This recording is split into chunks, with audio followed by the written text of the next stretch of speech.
Hello, everybody. It's been a little while. It's been quite a while. And I kind of figured, considering the political context that we are in right now, it might be helpful or cathartic for some of you to listen to another trans person.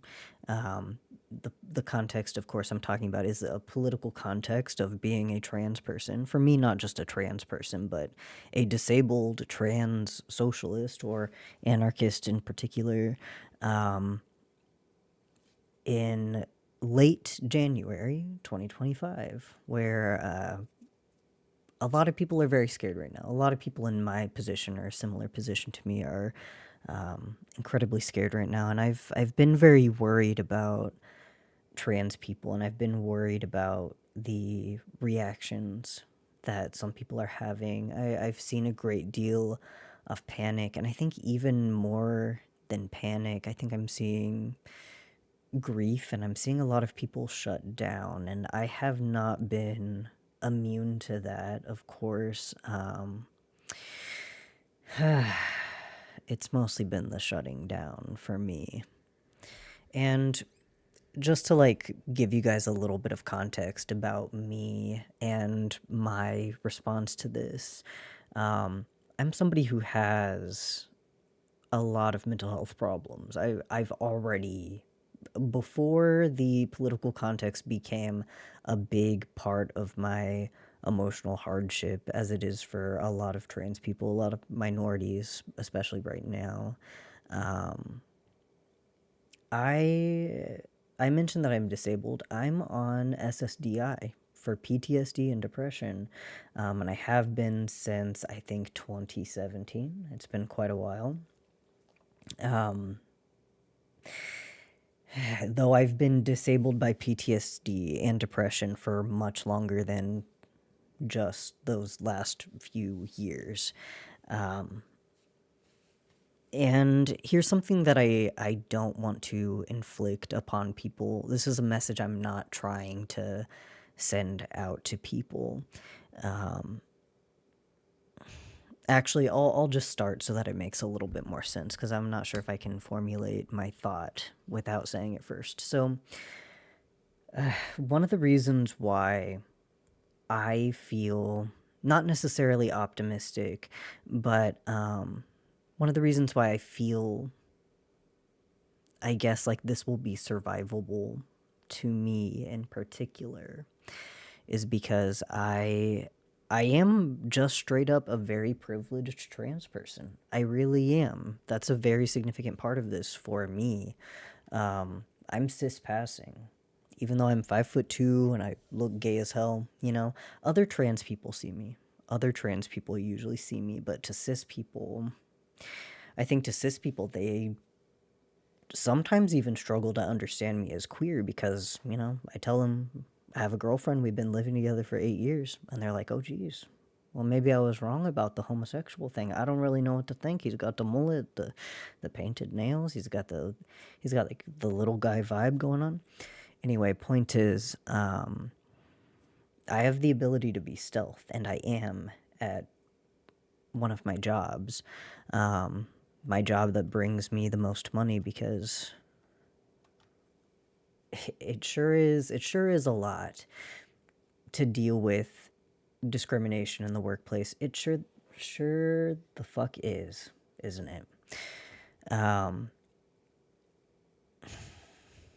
but as I was saying, one of the reasons why I feel like this is particularly survivable for me, aside from being a very privileged trans person who, like, I'm on SSDI, I have Medicare and Medicaid.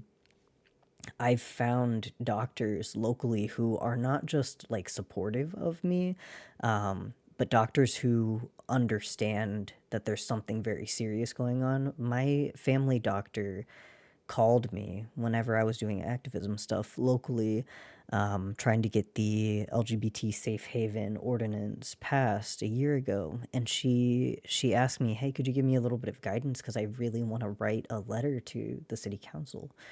Like, I'm very lucky I found this doctor. You know, I'm dating and living with another trans socialist. Um, I no longer have any like abusive family members in my life, and abusive or transphobic, you know. And I cannot say the same about a lot of trans people I know. A lot of trans people I know are still economically dependent on their transphobic and abusive parents. And that's the reality. Um, the last 5.5 years or so, I've been working very hard on, my girlfriend and I have been working hard on like trying to get some independence from the people in our lives who don't respect or appreciate us. And um, it's unfortunately been the case for her that she is still speaking with parents like that, and it brings her a great deal of hardship. But again, let me bring it back to survivable for me in particular. Even though I'm a trans person living in Missouri, which is a very vulnerable and scary thing to be right now. Um, so I have the ability to pass a cis. I can get by. Um, Dubiously heterosexual, maybe. um, Economic dependency or independence, I'm sorry, from any transphobic people in my life. The next one is I I have been through very, very hard things before. Like I said, I'm disabled by PTSD and depression. And when I see this shit going on and I worry about whether or not I'm going to have access to things that I need to be okay, um, I think about 12 years ago, actually 12, 14 years ago. Wow, I'm I am 32 now. When I was 18 and I was in high school, I moved in with my domestic abuser, would be domestic abuser. He was a boyfriend that I barely knew, and I'm gonna put a little content warning. Of course, we're gonna be talking about domestic abuse just a little bit here, so I can give you guys a little bit of context. But you know, he essentially threatened suicide if I would not move in with him, and he realized very quickly that I could be made to do just about anything if he threatened suicide, and so he did it a lot. And I was trapped with him for 2.5 years. A lot of really bad stuff happened. A great deal of my PTSD is from that situation. And then the other chunk of my PTSD is from my parents. You know, I wouldn't have gotten into a situation like that if I had had supportive parents. It's very true for a lot of people. Not everybody, but a lot of people, where, you know, my parents essentially taught me that abuse was compatible with love, and I didn't really, I had very, very low expectations for how other people could or should treat me. I didn't recognize mistreatment when it happened because that's what I was taught. Um, so I had a very, very difficult and slow um, process of coming into adulthood, and transition helped a great deal with that. There was a lot of like social growing that I never would have been able to accomplish, and psychological growth that I never would have been able to accomplish without transitioning. Many such cases. You'll hear it from trans people all the time. That's not really the point. The point of this is when I think about the place that I was in 12 to 14 years ago, living with my abuser, and it was a really rock and a hard place situation for me, because the options that I had were, do I want to be abused by my parents? Do I want to move back in with my parents and experience that type of abuse, which I had been dealing with for 18 years at that point? Do I want to stay here and deal with this type of abuse from my partner? Or do I want to risk trying to figure out how I can do this alone? Like, is there some kind of shelter I can go to? And of course, it was also complicated by the fact that I didn't really understand or recognize that I was being abused because, the way that my parents raised me, the way that they abused me so much, I just thought it was normal to be treated like that. I really did. I just didn't have an understanding. This is Sebastian, by the way. We call him Sebi. So, the reason I bring this up is because when I was living with my domestic abuser, we were also going through very severe poverty. So there was sexual abuse, there was emotional and physical abuse, and I could not afford to eat. I remember there was a Christmas where 3 days before, we had absolutely nothing left to eat. It was like, we'd already dug through the couches, looked for pocket change. Like, there wasn't a slice of bread and butter to spread on it in the house. Just, when I say nothing, nothing. And I was pretty underweight because we just didn't really have anything. I went through a pregnancy and an abortion, which also it was very scary, mostly because I didn't have any money. I hardly had a working car. I had to drive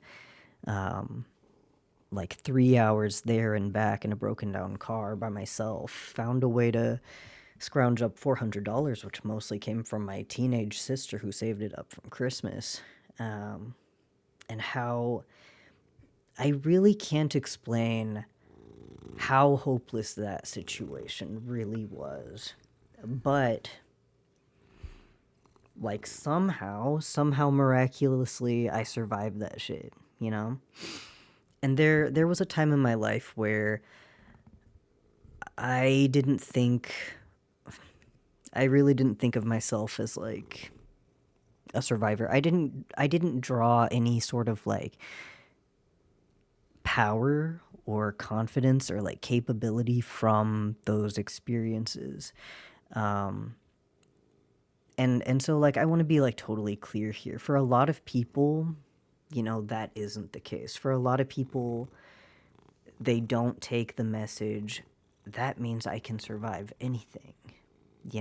Walking away with that message I think is pretty uncommon, especially in like the earlier stages of healing, even in like maybe the first 10 years of healing. But I found a therapist who was incredible, and over 2 years he helped me a great deal with all this stuff that I've been through. And facing everything that we are facing now as trans people, it's really goddamn bad. It's really goddamn hopeless, you know? But I really do think to myself, I survived all that shit by myself. All fucking by myself, you know? There were people in my life who either I pushed away or my abusive partner found a way to push them out, or otherwise there were a lot of people in my life who just didn't understand, like, why are you in this situation? I don't know how to support you. I can't be around for this.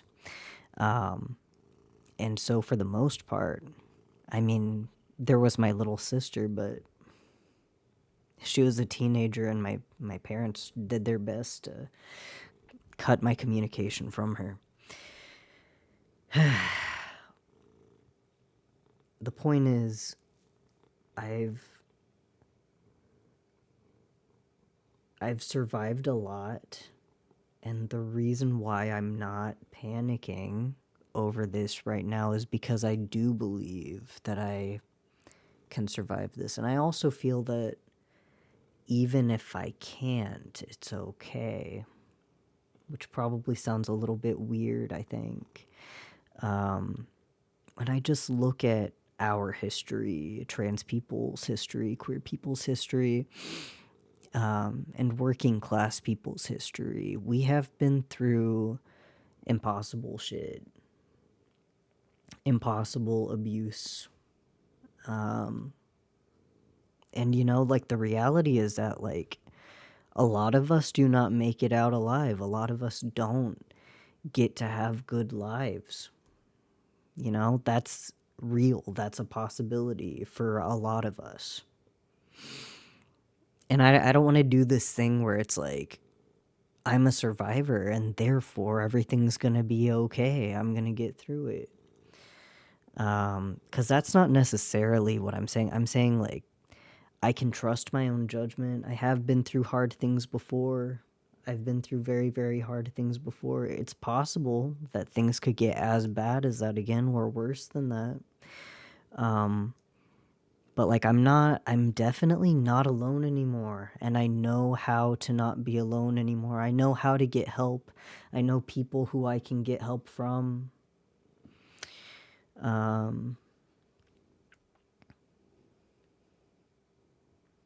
But again, it really is a possibility. Human beings have been dying in absolutely brutal fucking ways forever, obviously. And none of us want to be that person, but sometimes we are. Sometimes I'll be reading about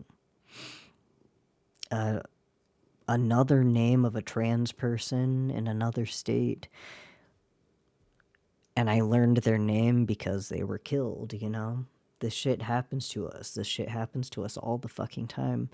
There was a non-binary trans masculine person who just a few months ago, I think, in 2024, they were in a situation that was very, very similar to mine, the domestic abuse. They were very young.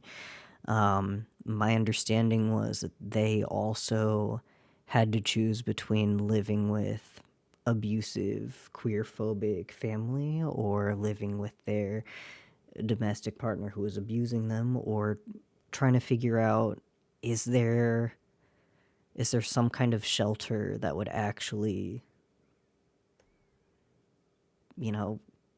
protect me and help me. And this person, they didn't make it out of the situation alive. I made it out and they didn't. Their partner stabbed them to death. And they were a teenager. I was also a teenager in high school, my partner, when I broke up with him, I'm going to be talking about a little bit of a graphic moment for a second. Skip ahead if you don't want to hear it, I guess. When I broke up with him, he stabbed an X-Acto knife into the mattress next to my leg. I was sitting on the bed and he was on the floor and he was sobbing into my lap. And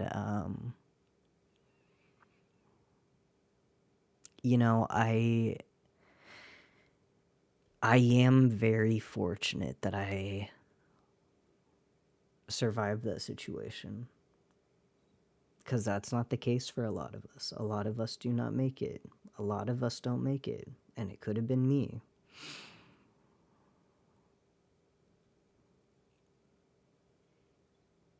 Right now, despite being politically persecuted, and I was going to say in quite an extreme way, I guess it's not untrue. It is rather extreme. Despite being politically persecuted as a minority right now, I'm the safest I've ever been in my entire life in these last few years. And sometimes, like, I don't want to make room for it, I don't want to make room for how bad things are and how bad they can be, you know? Sometimes I just want to ignore it. Sometimes I want to look at like the progress I've made and look at like this semblance of security I've created, and I want to pretend it's enough. I want to pretend it's enough. And I know that in some ways it's not. The reality to me is that, a state is not there to protect its people. That's not what a state does. If you're a working class minority, you know, the arm of the state is not there to keep you behind its shield. That's not that's not the reality for us. It's here to appropriate labor and resources from us to allocate it to somebody else, somebody more deserving.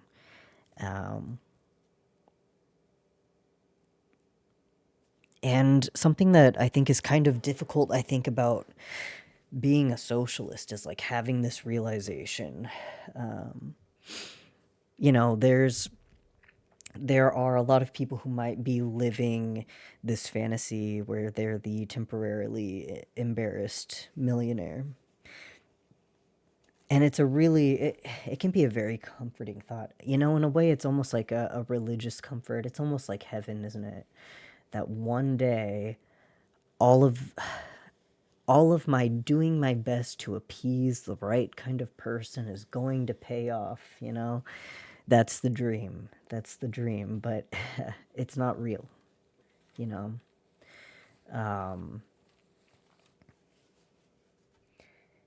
And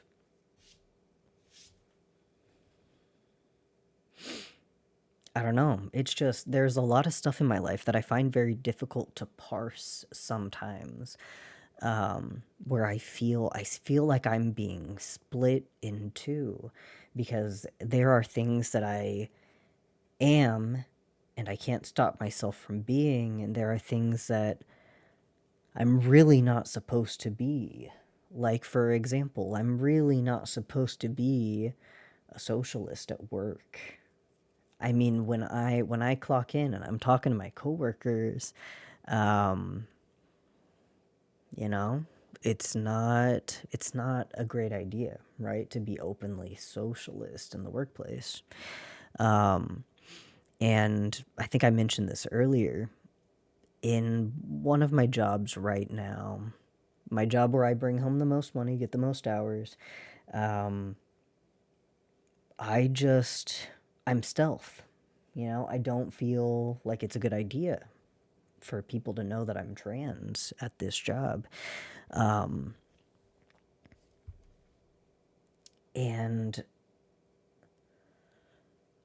being trans is like a really, really big part of me. And like, it's a big part of my experience as a human being. Um, it feels very bizarre to hide such a big part of myself.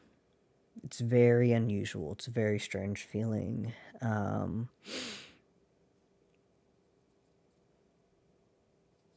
It's a very uncomfortable feeling. But it's like I need the money. I really need the money, and I've dealt with so much shit in the workplace before that I'm not willing to take the risk. I don't think I can take the risk right now. It doesn't make sense to take that risk. There was something that one of my friends said the other day. They posted this online. Oh my gosh. Now I have to scroll again because I just lost it. Goddamn. Goddamn, why would this happen to me? It's very prescient, I promise you. Please be patient with me. So what they said was something along the lines of this, and I'm gonna scroll. It was something like, seeing the political context right now, I'm trying to decide, and she's trans feminine, by the way. She says, I'm trying to decide whether I should be louder or quieter as a trans person now. And what she's talking about here is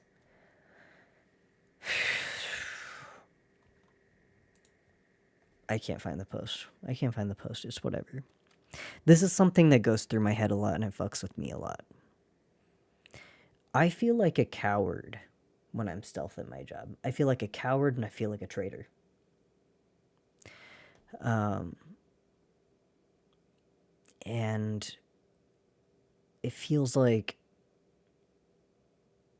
you know, there's this video that I posted on this channel like 6 months ago where I said trans people should be meaner. And I 100% believe that. I do believe that. I do think that we are too gentle to transphobic people, even people who aren't explicitly hateful. I think we're over patient, and I think there's a great deal of pressure to keep our tails between our legs, you know, to just keep our heads down.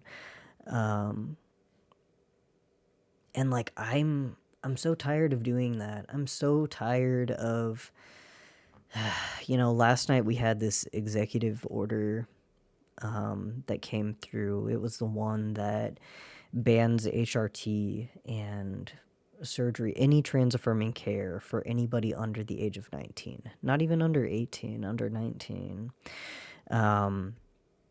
And what's particularly, I mean, the whole thing is egregious, obviously. But it has the word mutilation in the title of the executive order. It says like Preventing Child Mutilation Act or some shit like that. It uses the word maiming, M-A-I-M, maim, to describe medical transition. And it's very hard to not be reactive to that, which like it makes sense to be reactive to that. I'm so angry and disgusted. And then I show up to work and I pretend to be a cis person, you know? It's like I don't even play my Dungeons and Dragons characters as cis people. I make sure that they're trans, even if it doesn't come up very often, even if my character doesn't talk about being trans very often. I just honestly like the assumption that I'm cis, even though I pass, like, okay, passing is a privilege. I get to avoid discrimination by pretending to be one of you people, which I'm not one of you people, and I detest the fact that I have to pretend to be one of you people to avoid being treated like a fucking monster. I bring up that executive order having the language maimed, mutilated, because that's how you motherfuckers talk about our bodies 24/7. That is how they talk about our bodies, and I'm so angry. I'm so angry.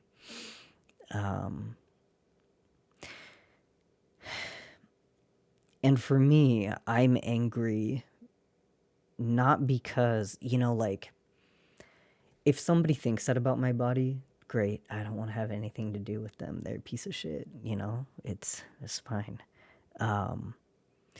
Do I absorb any of those messages about my body? Absolutely the fuck not. I don't.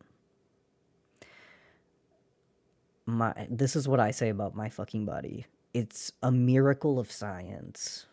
That's what my body is. I went through a metamorphosis of self-discovery that is robbed from most cis people. Cis people don't get to experience this shit, you know? At risk of sounding like a trans supremacist, I guess, I really think that there's a lot of stuff in my experience that cis people will never understand because like I've had a fuller human experience than they have. I have more perspective than they have. It's true. It's true. I don't know what to tell you. Um, and I get so angry because there are a lot of trans people out there who are absorbing that message. I think about whenever I was being abused, when I was living with my domestic abuser, and the reason why I thought that was okay was because I was born in the soup. I was born in the soup of abuse. I've been marinating since birth to tolerate that kind of thing. That's what I was used to. The boiling frogs or whatever. Um, and it's not normal. That's not the kind of behavior that you should expect or accept from anyone else. Um, and this is the kind of environment that so many trans people are being brought up in from birth. Sometimes I feel like it was a privilege that my transness was hidden from me, that I didn't even really understand that trans people existed until I was in my 20s. The information was just not offered up to me. Um, but now I think, what if I were 12, 13, going through estrogenic puberty for the first time, going through my first puberty and experiencing very severe dysphoria. If I knew what trans people were and I had a feeling that I was one, but I, from a very young age, would hear this stuff on the radio or the news or from my parents, from complete strangers, that trans people are mutilated, maimed, damaged, uh, dirty, sick, whatever, psychologically damaged or confused. Um, if I had been absorbing, like, if I had been receiving that kind of messaging about trans people from an early age, like, would I have been able to figure out I was trans and transition? You know, let me. Oh, I was gonna grab a blanket, but look, you see this guy? He took my goddamn blanket and he's sleeping on it, so I guess I just have to suffer. That's just what it's like being a dad. Well, um, listen, I just I just wish the other trans people didn't have to deal with that. I wish that so badly. Um, I remember when I was 23, um, it was maybe a couple weeks after my birthday. So I mentioned this earlier, but when I was 19, I was living with my domestic abuser. I had an abortion. There's a lot of sexual abuse. I didn't really have the access to contraceptive care that I needed. Um, Ended up pregnant, was incredibly dysphoric to the point of barely believing that it was real, you know? Um, and, well, my family was Catholic, so nobody knew about it. Nobody knew about it for a few years. It's kind of like a heavy secret that I carried for a while until I decided, like, fuck it. I came out about it and told basically everyone, uh, because I didn't do anything wrong, so why would it be a secret? So anyway, um, there were a few years when I would be incredibly emotionally reactive to people speaking badly about people who've had abortions, or people speaking badly about abortion. And there was so much of that because of the environment that I was raised in, right? The kind of social context that I was raised in. being Catholic and everything. By the way, to be clear, I'm not Catholic now. I have known that I was an atheist since I was like 12. Um,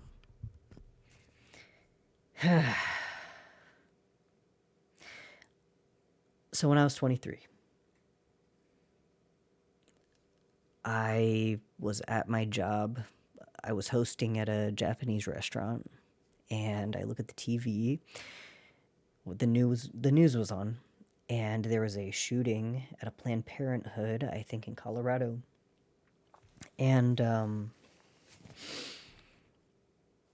I think more than one person was killed. I know more than one person was shot, and it was like this religious fanatic who thought abortion was murder, blah blah blah. They always think that shit. So, at the time I was already suicidal, you know.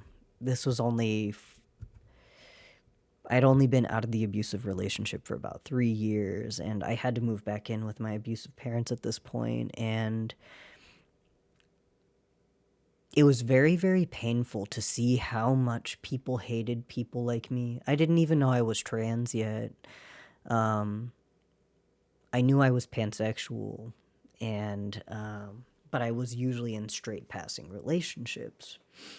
So my queerness was not a very big problem for me at the time, except for the dysphoria that I didn't understand. But the point is, it was very, very painful for me to see this shooting because it made me realize, like, there are a lot of people in this world who think that the world would be better if I were dead. Like, they think I'm a murderer, they think I'm a monster, and they think that I should not be here. You know, they think that I don't deserve to exist. Sorry about the noise, microphone arm squeaky. Well, it contributed to. It was one of the things that led up to my suicide attempt a month later. I really truly felt so much pain at the idea of people not wanting me to be here, even if they were complete strangers, you know?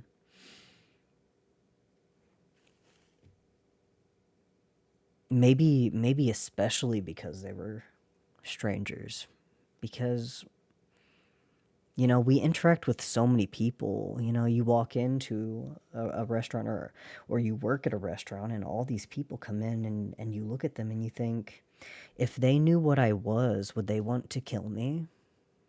Would they prefer that I were not here? If they had it their way, would they confine me to a cell?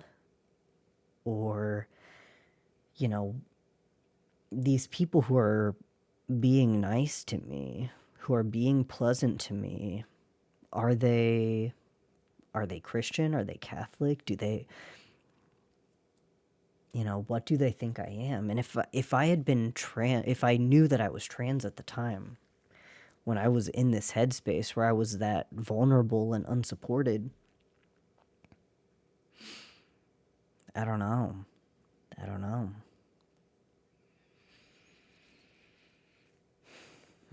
Like, I can only imagine it would have been that much harder, right? And I don't know. That's why I'm so angry when I see language like this. I see trans people who can barely avoid talking about their own bodies the way that transphobes talk about their bodies. Like, they really are absorbing that messaging, even if they'll tell you, wow, that's bullshit. We aren't damaged. How dare they say that? They'll say that out loud, and then they'll say these things about their bodies where it's very clear to me that, it's an internalized transphobia thing. And it's very painful to hear people go through that. I truly believe that trans people are incredible and fucking beautiful. Like, the world is better because trans people are in it. That's not just like some it's not just some kind of like mantra or some shit that I put in my own head to make me feel better. It's something that I really believe. My life is better because trans people are in it. It's so much fucking better. It's so much fucking better.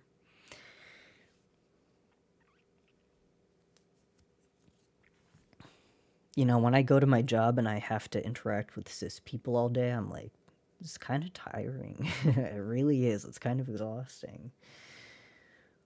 There's one person at my job who I identified as a boy moding trans woman and or a trans feminine person. And I think also, just like me, to the cis people around her, she's invisible, which, you know, that's what she's trying to do. That's what she's doing her best to do.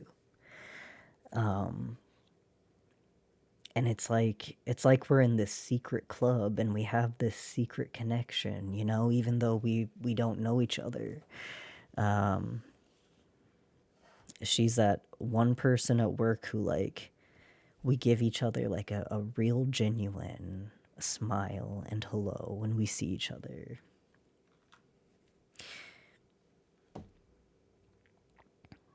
And she's already told me that she's trying to figure out how she's going to move somewhere safer.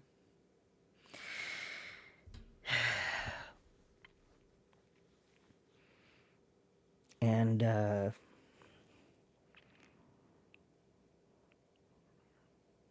don't know, I think about all these cis people at my job and how I really think a lot of them have no idea what they're doing to us. I think a lot of them have absolutely no idea. They don't know what they're putting us through. You know, like I said, I'm an atheist, but I really do get it in my head sometimes. Sometimes I think, like, I forgive them in a way because they don't know what they're doing. Maybe not necessarily forgive, but what else can I do? What else can I do? Really. Like I said, like, half a year ago, I uploaded this video where I'm like, trans people should be meaner, and I do believe that. I really do believe that, but at the same time, there are such very serious consequences for even being even giving back, you know, the smallest pushback, you know, just standing up for yourself a little bit will, it doesn't get you more understood usually. It usually doesn't. It usually just ends up with more punishment, right? And in the workplace, that can be economic punishment, which is, as I think most of us know, one of the most severe forms of punishment, right? I mean, there's social punishment, and that can partially be economic or have economic effects, you know, in the long run. And trans people are so goddamn poor with so many expenses, more expenses than cis people have, that's for damn sure.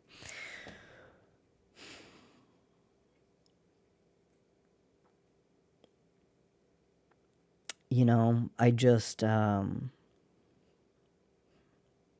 my brother ordered me a bumper sticker. He ordered me that bumper sticker that says something like, trans people existing does not interfere with your life in any way. You're just a big fucking baby. Some shit like that.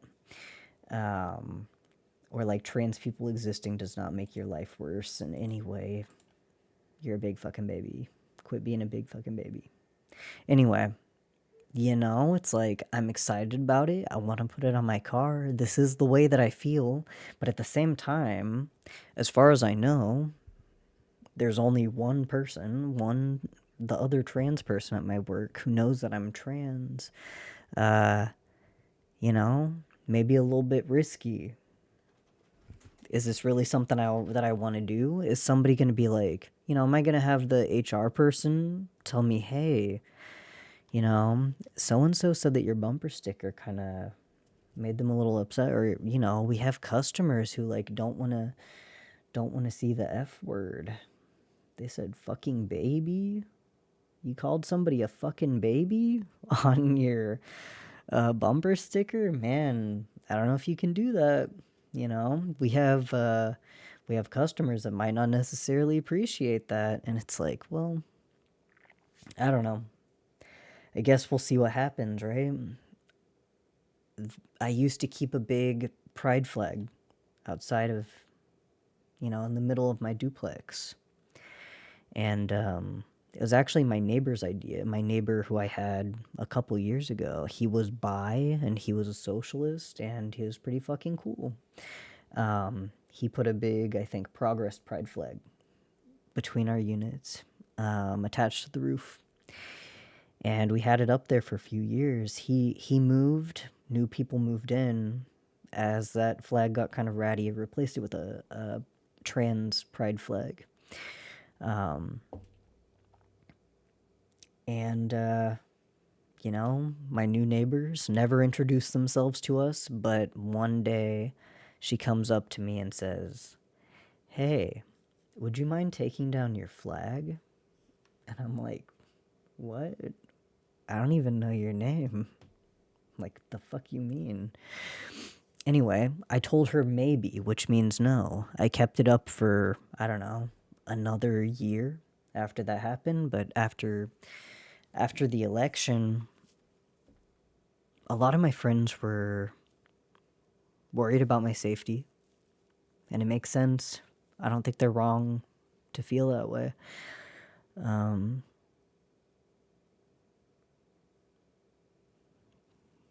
Yeah, I don't know. But my girlfriend said that she'd feel safer too to take it down at this point. So it was early November that we took that flag down. And it feels like a defeat. It feels cowardly. It feels shameful. It really does. I feel like a dog with my tail between my legs, and it's not a good feeling. I don't like it. I really don't like that.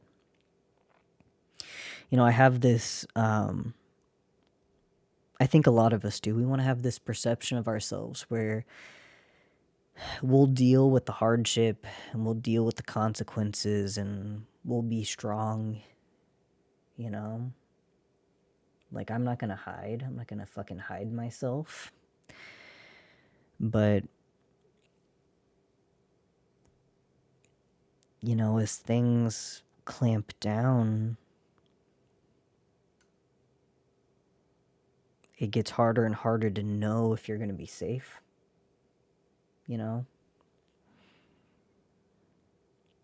It's really hard. And this is one of the reasons why I kind of call on cis people, straight people to, you guys should be doing that. You're the cis person who isn't actually realistically going to be facing any kind of serious discrimination, economic or social punishment for having these flags up. Not in the way that trans people will. Cis people, you need to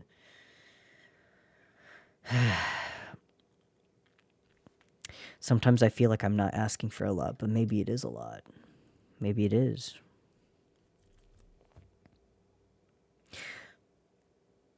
There are people who care and they're worried about their safety, and I can't tell them that they're wrong. My therapist was one of those people. He was cis and he was straight and he was black and he specialized in treating minority stress. And, he told me once that he had a hoodie with a trans flag on it, and I'm like, it made me worry about him. It made me worry about his safety. It really did. And I really do this thing all the time where I feel like I talk a big game, and then when it comes down to it, there are trans people being stabbed to death or attacked for being trans, you know? Um,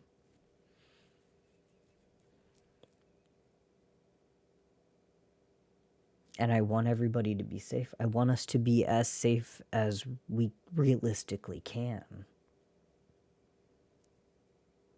Like that's my ultimate goal. I think I want as many trans people and queer people to be as safe and happy and prosperous as possible. And right now, it's hard to imagine. It's hard to imagine working class trans people as safe or hopeful or prosperous. And the only way I see a lot of us or any of us secure any semblance of that is to keep our heads down. And this is what my friend that I was telling you about when they were posting online asking, is this when I'm going to be louder and more annoying about everything that I care about being a trans person and demanding safety and respect? Am I going to be louder? Am I going to keep my head down? And one of the most important things that I learned from my therapist, I think, is that like this is a false binary, you know? Like, are you going to do this? Or are you going to do this?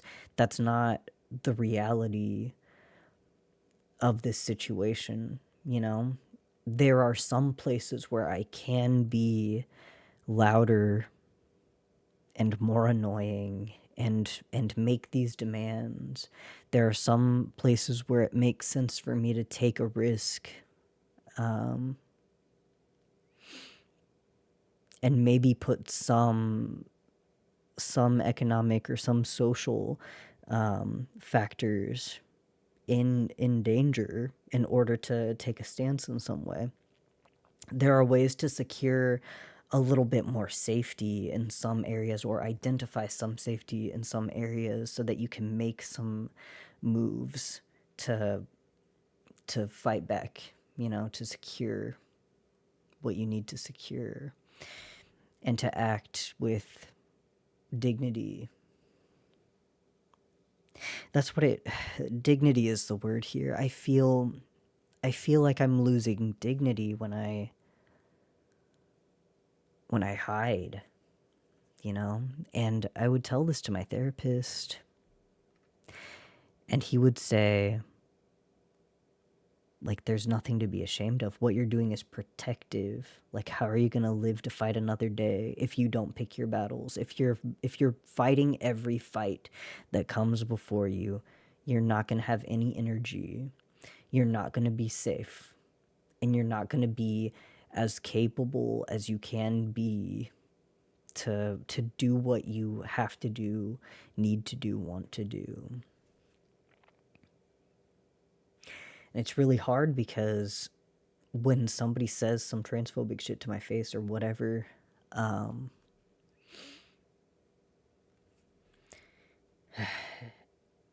if I pick my battles, if I identify that this isn't going to be safe or I don't have the energy or the resources to deal with this right now, I feel like I'm being permissive.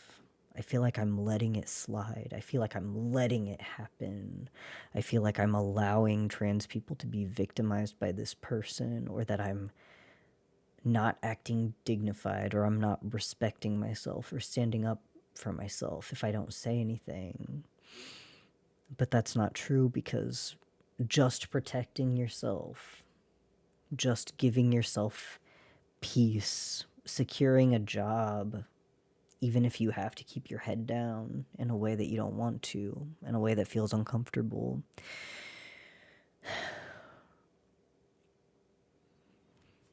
it doesn't mean that you're a coward. It doesn't mean that.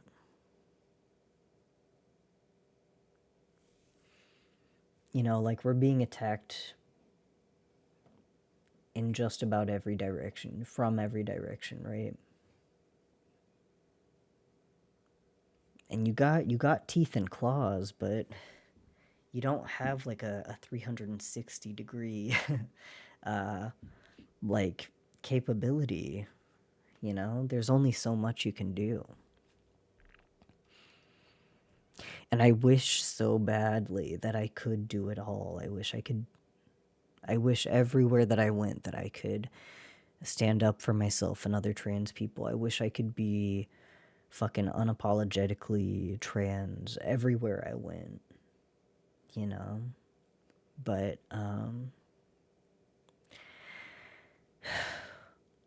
like I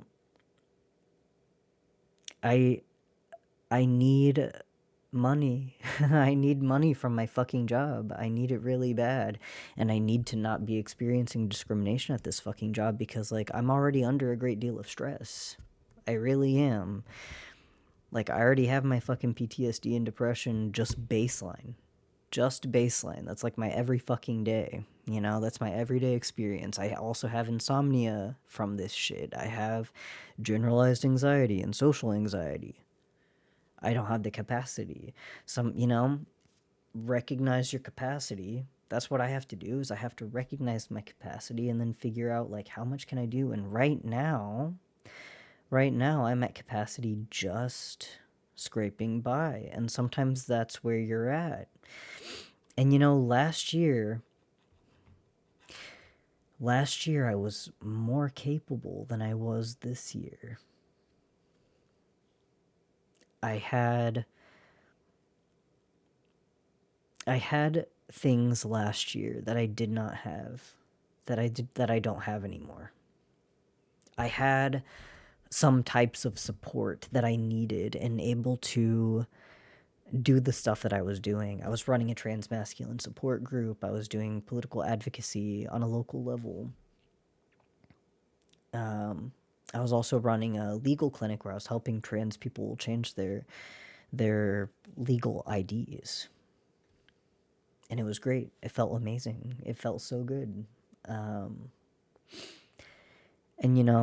maybe one day, maybe I'll be okay enough to get back to it again.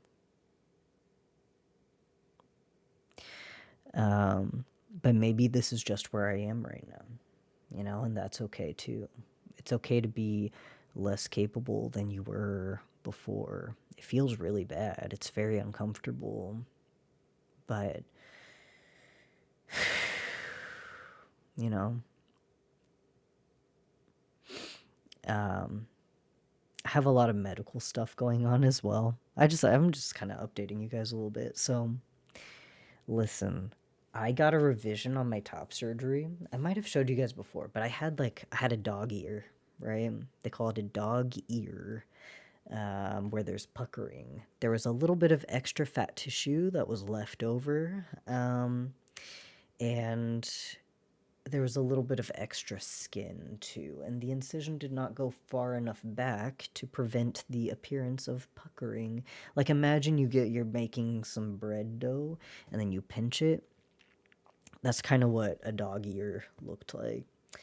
I didn't like it. I wanted to get rid of it. I talked to a surgeon and we fixed it. Now, let me give you a little bit of advice, okay? If you are ever gonna get a medical procedure, if you're gonna get a surgery, I highly recommend not being fully conscious for it because it was very scary. It was very scary, actually. Yeah, I did liposuction fully awake. Fully awake. I'm gonna give a little bit of a graphic medical detail for a second. It's a little bit like sensory wise, kind of terrifying. So I'm gonna go ahead and tell you guys. You've been warned. So they opened it up. They extended the incision line. They did liposuction, which was, there's a lot of pushing and tugging, a lot of force on your body, which, somebody with PTSD, even if you don't have PTSD, kind of a little bit tough, kind of hard to go through. Now, I think honestly the most disturbing and distressing part to me was there's a cauterization. They cauterized whatever before they stitched it back up. Um, and I smelled like burnt food, like burnt meat.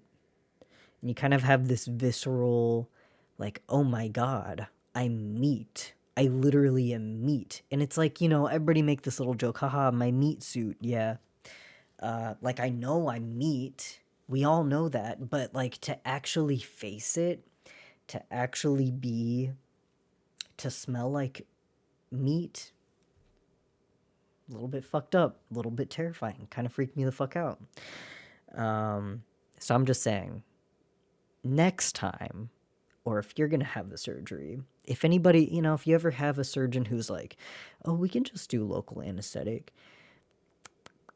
maybe do a bit of thinking about whether or not that would be scary because it's not good. It's not good for me.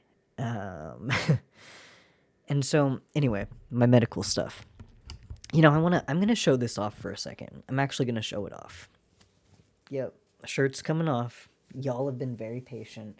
How long has this been? An hour? It's been an hour long. So you're being rewarded. You get the treat of seeing my $10,000 nip nubs. All right, so here's my top surgery, and you can already see this is the revision. So it used to really stick out. And it's much better now. It's very smooth. The guy, the surgeon, he did a pretty fucking good job. I was a little sketched out by him because he is a ex-military surgeon. And, military surgeons, they kind of got a little bit of a reputation for being butchers. But anyway, let me tell you a little bit more about my medical stuff going on. So, are you ready? I've been going to physical therapy for wrist pain for like 2.5 years, and they thought I had tendonitis that just wasn't getting better for some reason. It actually turns out, I'm like, I'm gonna go see the fucking orthopedics because it's not getting better. And, alright, here's my normal wrist, and here's my fucked up wrist. What you're looking for is this bump. You see this bump? Well, I don't know if it's showing up on my camera very well, but I have a ganglion cyst, and I'm going to be getting surgery on it very soon. I'm very scared to get surgery because I play piano. I don't want them to, you know, I don't know. I'm just really scared that I could get like some kind of a permanent injury or something. What if I get more stiffness? What if I get more pain? What if I get weakness in my fingers? What if I don't have like the dexterity and strength? My fucking D&D character sheet of uh, my hands and my piano ability. Anyway, it's scary, but I'm glad I'm doing it. Man, it's hard now. It's really hard right now.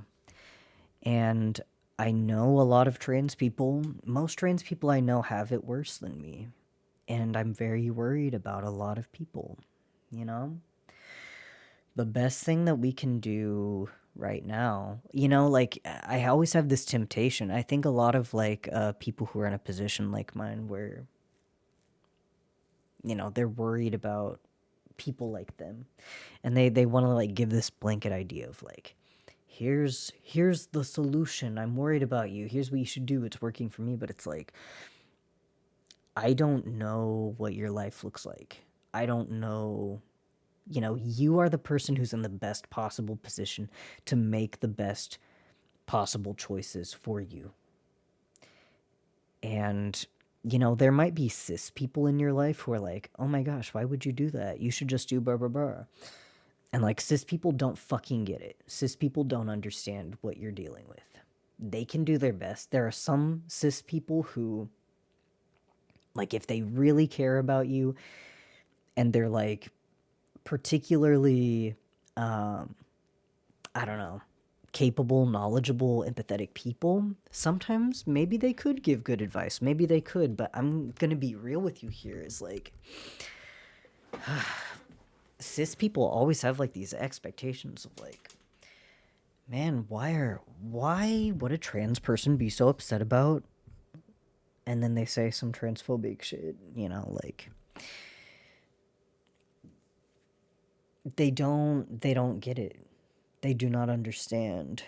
They don't know what you're going through and they don't know what's best for you. They do not know what's best for you. They can't.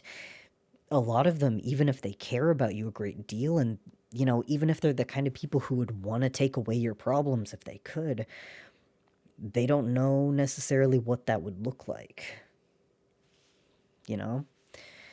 And so I'm saying all this because I really think that when it comes to like who you can count on, or rather, let me back up for a second. In times like this, you have to know who you can count on, right? I'm gonna tell a little bit of a story again, okay?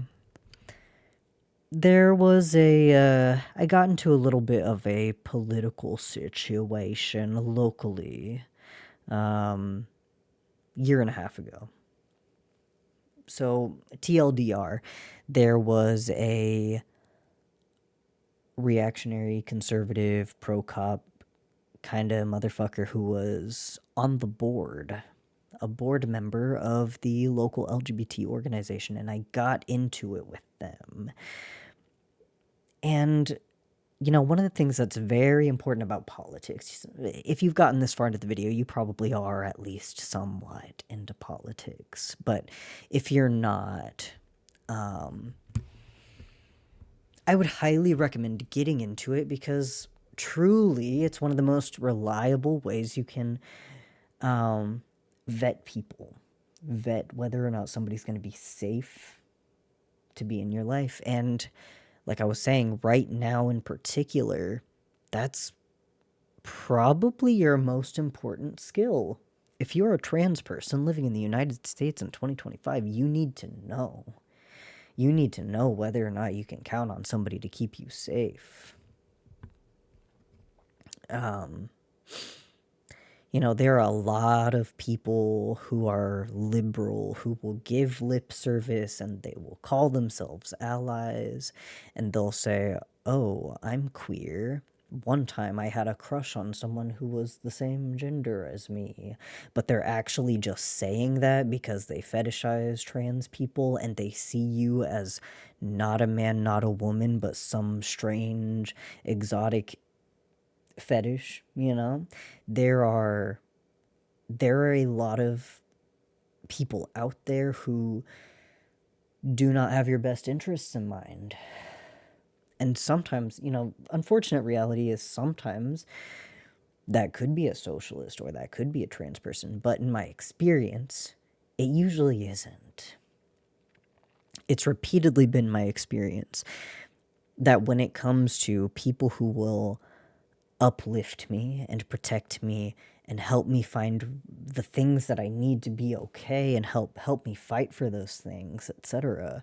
Those people are almost always other trans people, other socialists, particularly activists, people who are in community with other socialists and activists, people who are like IWW members, people who proudly proclaim themselves as anarchists, at least when they're in the right company. You know, when I brought up this person who was on the board at the LGBT organization who was pro-cop, the reason why I bring this up is because, you know, she was this person who was running the local pride event, Pride Parade, and she allowed the Missouri Department of Corrections to march in our parade, which was incredibly, of course, offensive and inappropriate because these are the same people who are going to be, it's their literal job, they're being paid with our tax dollars to abuse trans people That is their job on paper. They it's literally part of their job description. I'm not saying like, oh, they're uniquely evil individuals, but um the point is they shouldn't have been there. And the other point is that this person was very supportive of police. There are policies in Missouri that prevent trans people from accessing medical care that they need to be healthy, happy, prosperous, and alive. And it is the job of police, it is the job of Department of Corrections to take this necessary care away from people like us. So obviously, police and prison guards don't belong at our Pride celebration, right? Anyway, I bring this up in this context because I remember saying to somebody who I considered a friend at the time, somebody who was trans and had a trans kid, I was really angry about this lady, this reactionary, and I was like, man, this is the kind of person who, you know, I don't want you to feel sorry for her because she's the kind of person who will, she's not going to stand between you and the police if the police come to take away your kid because they're trans, like she'll point at your address to, because that's what she believes in, you know. And this friend that I had was very angry at me for saying this. They were like, don't bring my kid into this. And that's fine. That's fine. But it only demonstrates to me like a severe lack of understanding of the political situation that we're in, right? Like, this is dire. This is very serious. And you need to know who you can trust to keep you safe.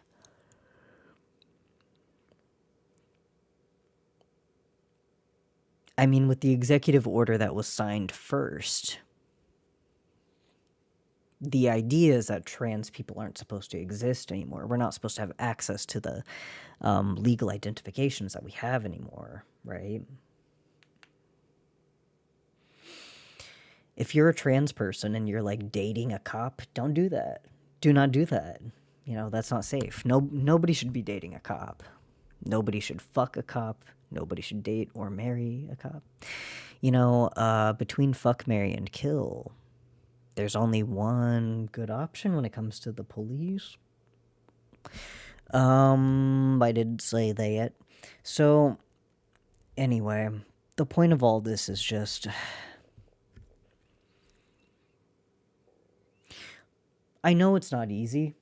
I do know that it's not easy, and I sympathize. Something that was hard for me is, again, my family was Catholic. Like, my parents were very abusive, and so the person who was the most motherly to me in my life was my grandma, my mom, my dad's mom. And something that's very painful for me sometimes is, this woman was very, very Catholic. She was extremely Catholic. And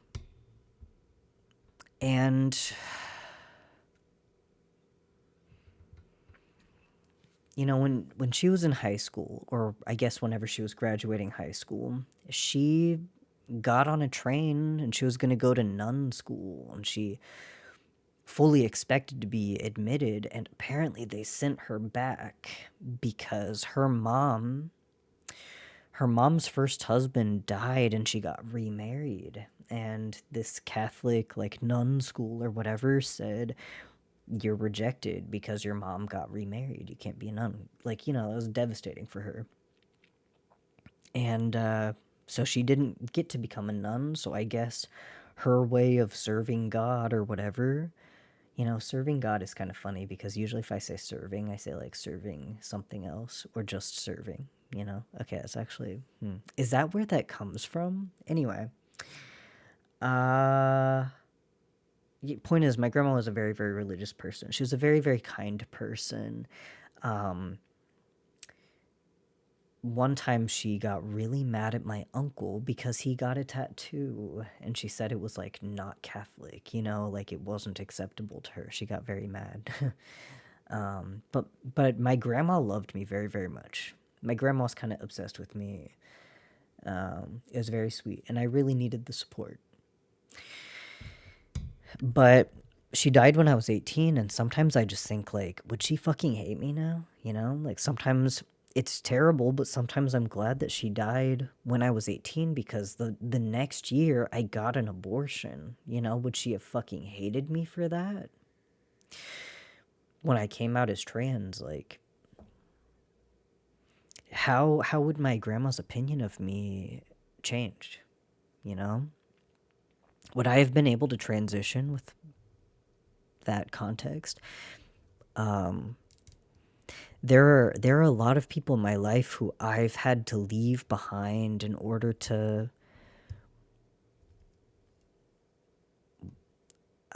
I don't know, be happy, I guess. And it's very, very sad. It's very sad. I've had sort of like a revolving door of people in my life, and I learned very quickly in life that, there are a lot of people out here who will do their best to control you. They have their own ideas of what a person is supposed to be like, and they will try to force you into that mold.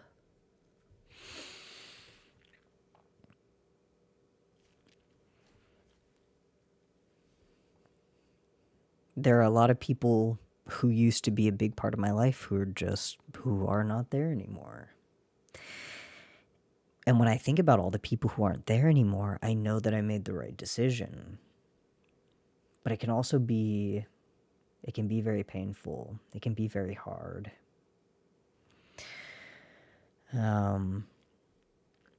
Well,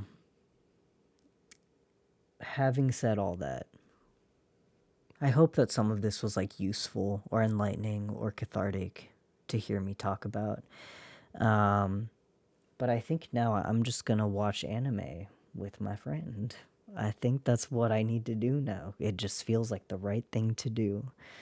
Actually, you guys know her. We're doing a little podcast together over the summer, and we haven't been doing it because we've been too depressy spaghetti. My final medical thing I want to tell you guys about. I'm going to be starting esketamine therapy soon. So I'm going to go to the doctor. I'm going to take a nasal spray of essentially ketamine, and then go in a nice, cozy, quiet little room, trip balls, I guess, for a little while. Maybe I'll have some like enlightening revelations. Uh, maybe I'll just feel kind of nice. I don't know. Well, take care of yourselves. Genuinely, like, I fucking worry about every goddamn trans person in the world. And I have to. Phew, I have to reel myself back because that exceeds anybody's capacity. It's just nobody can do that. I can't take care of all you guys. I would love to if I could. If I could if I could perform some kind of terrible ritual and become like a deity, a powerful person. If I could borrow godlike powers and save you guys, I fucking would do that. And I cannot do that. So, since I can't, seek out union training, union organizing training. That's probably the next best thing when it comes to, like, I can't be Moses. I can't meet the burning bush. I cannot borrow God's powers and smite my enemies. I can't do that. But we can unionize. If you walk away from this video with nothing else, take that message. Okay, you guys. I'm gonna watch anime with my bestie. Until then, stay safe. Do your best to stay stable. and I'll see you next time. Bye. Bye.